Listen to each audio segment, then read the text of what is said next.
everybody. Wanted to make a little end of the year video, and Berwin just kind of climbed up here. He's kind of visiting, but he's also wanting to walk around. Look, we can pull off my bench and knock on the floor. So he's just out of the picture right now. Anyway, there was one thing that happened in 2018 that I didn't share with everybody. Of course, 2018 kind of came and went, and there were some events that happened this year that were rather good events. A couple of people that I know have passed on, which always happens. It's just the way things go sometimes. But one thing that did happen this year is I actually had done a radio. I actually repaired a radio for a minor celebrity.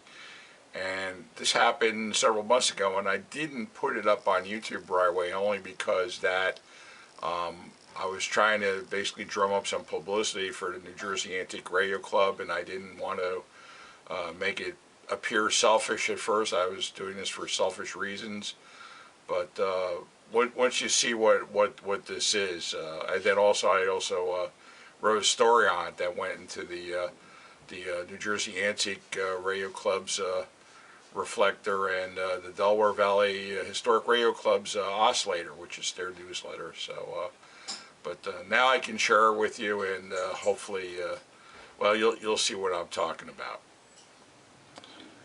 Now here's a picture of the story as it appears in the broadcaster. I got this up on my my laptop. What I'll do is I'll start reading bits and pieces of the story, and I'll insert pictures so you can see what's actually happening here. So basically, how this whole thing came to be is I'm just going to read like I said, I'm going to read bits of the story, and I'll provide pictures as it goes on here. The story began on July 15th with a phone call to one of the members in the club. His name is Matt, and someone was asking him if there was anyone who could restore a 1948 radio that was going to be installed into a Tucker. Well, Matt provided the caller with, he forwarded it to President Rich, who's president of the New Jersey Antique Radio Club. And when Rich saw the Michigan number come up on his phone, he didn't know how to take it at first. So he was just you know, he usually gets a lot of phone calls with, you know, what's my radio worth and that kind of thing. But the caller explained that the radio needed to be restored, and eventually it was going to go into a car that was going to the Pebble Beach Card Show out in California. So apparently how this happened, or how it went down, was he decided to call me. Because I think I'm the only one in the club that'll do a car radio. Basically, I was driving back from the Sussex Hamfest. Now, if you remember the Sussex Hamfest, I did a video on that. I was literally driving home, and the phone rang, and basically I either have my phone, like right now I have my cell phone in my pocket here on my shirt, or when I'm driving it's either in my shirt or maybe in my console.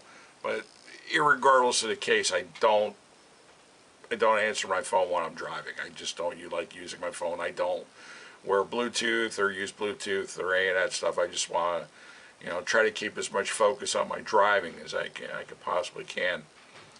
So basically, I kind of ignored the phone. I just saw, you know, the phone rang, and I just figured, well, I'll leave a message and I'll get back to him.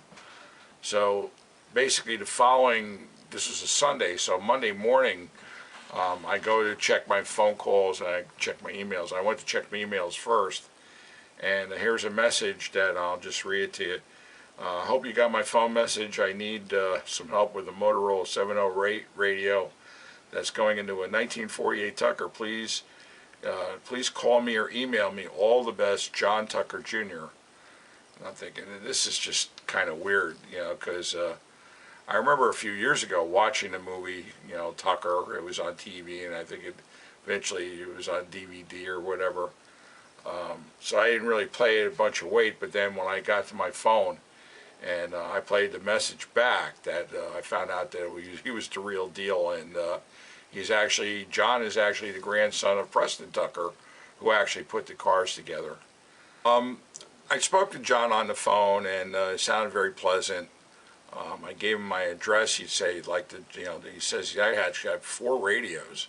But I just wanted to see if I can just get one working. And the thing is, the time frame was the kicker, because he only gave me a week to get. Can you imagine that? I mean, most of you radio folks know, I mean, give me a week to do a radio. And this is going to be judged. This is going into probably the biggest car show in the country. No pressure here.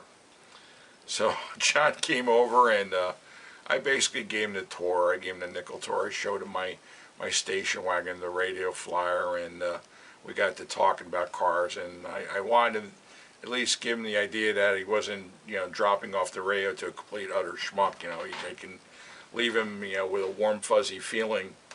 And he just was just a super nice guy, great, really good demeanor given the pressure I was under. So he dropped the radios off, and I got started, and I had to really hustle. So I found out a couple things about this radio. Basically, the same radio went into 1941 to 47 Chrysler product cars, which at that time was Chrysler, Plymouth, Dodge, and DeSoto.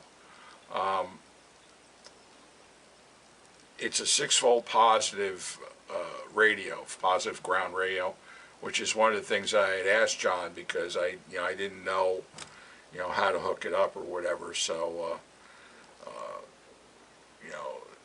it just basically the pertinent information to get from John is that this was going to be a 6-volt positive ground car radio, and I had a week to do it, so I had to kind of jump on it.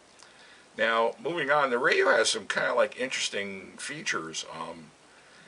It has 8 tubes. It's got 6 V6s in push-pull, and I don't have to tell you what that's going to sound like. But then again, some of the cars in the 40s and 50s, that was basically the tube layout anyway, until you got into the 12-volt systems, and then they used 12 V6s instead. But if you look at the picture of the head that I have here, I'm holding up the head. This was literally a new old stock Tucker head, and you see the letters T-U-C-K-E-R, which spells out the name Tucker, of course. To manually tune the radio, you had to push in the T button, and that would allow the manual tuning to take place. You did have 5 tune presets, which were the U, C, K, E, and R buttons. So what would happen is you would hold that button down, and you have to hold it for a few seconds, and then there was a little motor inside. Now this is a slug-tuned radio. So what would happen is you have a motor that would actually move the slugs to a certain point on the dial, wherever it was, and it would memorize that point in the dial. So the next time you came around and hit that button again, it would go right to that part. It would the motor would turn or move the slug to that point on the dial, and it would just remember that station. So it was actually motorized. It wasn't a mechanical thing. And also, if you look at the top, you see the volume control all by itself. And there's you just kind of look at it, you say, where's the tone control at?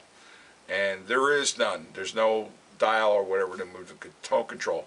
To move the tone control, you had to take the volume control and push the button in. And it actually had 3 different settings for different levels of tone control. And that would move its own little solenoid that would turn, and then it would just go to a contact which had a couple of different capacitors, which were actually the section that didn't have the capacitor would probably give you the most trouble. And then as you go around and go to different settings, it would just go to it'd give you a little bit more bass and mid-range until depending on the value of the capacitor, that this little motor would actually turn on. So it was kind of an interesting thing. I was just a little bit disappointed because the speaker was not in the best shape, and I tried to kind of touch it up as best I can, but that's all I had to work with, and I didn't really have sufficient time to find another 3.2 ohm, I think it was a 5-inch or 6-inch speaker, I forget what the size was. But eventually I found some, but I found some after after the car had the radio array installed and went out to the show. But anyway, with the remaining radios I gave back with the extra speakers in case if it ever happened to have to need another one getting done. So anyway, the rest here is I'm going to just show you some of the pictures of the car in various states of restoration, and to talk a little bit more about the Pebble Beach show. They had a special category this year celebrating the 70th anniversary of the Tucker car itself, because they had made these in 1948, so 2018 would be the 70th anniversary, and they actually had 12 entries in the show. So Tucker number 44, which was the number of this car, 44 out of 50, came in second to George Lucas. I think all you Star Wars fans know who he is. But the Tucker that the radio that went into came in second place. Matter of fact, here's a picture of the finished radio in the car. As you can see there, it actually is mounted on the dashboard. The radio itself is actually mounted to the column that goes through that box-looking thing right there, and then the speaker is directly below the head.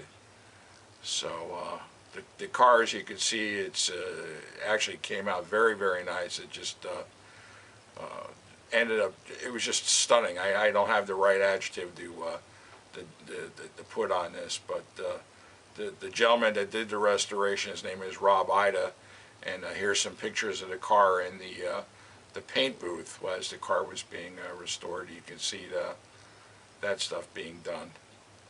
So anyway, I figured I'd share that story and come clean with everybody. So I'm going to put some links to the car itself and some other things if you're interested in to find out more about the car. I'll put links on here about the store if you want to read my story. And I'd like to thank everybody that watches my channel, the 1,700 plus subscribers and the occasional watcher. I want to thank you all, and I'd like to hope that everybody will have a very nice New Year's holiday and a happy and healthy 2019. So take care. Bye.